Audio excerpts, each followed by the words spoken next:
Hi friends எல்லாருக்கும் வணக்கம். இன்னைக்கு ஒரு சூப்பரான உடி வாங்கியிருந்தேன். ஏஜியோல இருந்து தான். அத தான் அன்பாக்சிங் பண்ணி காட்டுறேன். ரொம்ப ஒர்த்துங்க. நான் எவ்வளோ ரேட்டுக்கு வாங்கியிருந்தேன்னா, ஒரு ரூ. 440க்கு வாங்கியிருந்தேன்.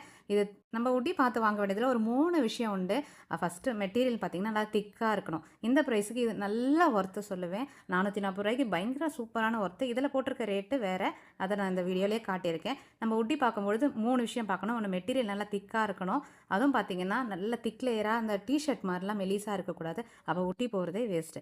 இதில நல்ல திக் லேயரா இருந்தது. உள்ள வந்து பிளாக் கலர்ல குடுத்துருந்தாங்க. 2வது கேப் நல்லா பெருசா இருக்கணும். அப்பதான் நமக்கு அந்த ஃபுல் கவரேஜ் கிடைக்கும்.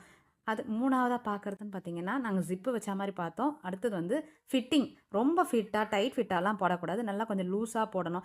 என் பையனுக்கும் பார்த்தீங்கன்னா, ஒரு 10 வயசு தான் இப்போ ஆகிட்டுருக்கு. ஆனா நான் வாங்குனது 3 டூ 14 அந்த ஏஜுக்கு தான் வாங்கியிருந்தேன்னா பார்த்துக்கோங்க. அந்த மாரி வாங்கும்பொழுது தான் இந்த அளவுக்கு பர்ஃபெக்ட்டா வந்தது. ரொம்ப டைட்டா வாங்காதீங்க. கொஞ்சம் பெருசா வாங்கிக்கோங்க. ரொம்ப அதிகமா இருந்தா கூட நம்ம ரிட்டர்ன் பண்ணிட்டு கூட பார்த்துக்கலாம். ரொம்ப ஒர்த்து. என் பையன் போடுற ஆட்டத்திலேயே அவன் எந்த அளவுக்கு அத என்ஜாய் பண்றான் பாருங்க. அவ்ளோ சூப்பரா இருந்தது. அதுவும் இந்த கிளைமேட்டுக்கு ரொம்ப ஒர்த்தான ஒண்ணுன்னு பார்க்கலாம். லேடீஸ்க்கும் இந்த மாரி இருக்கு. நம்ம வீடியோ ஃபாலோ பண்ணிக்கோங்க.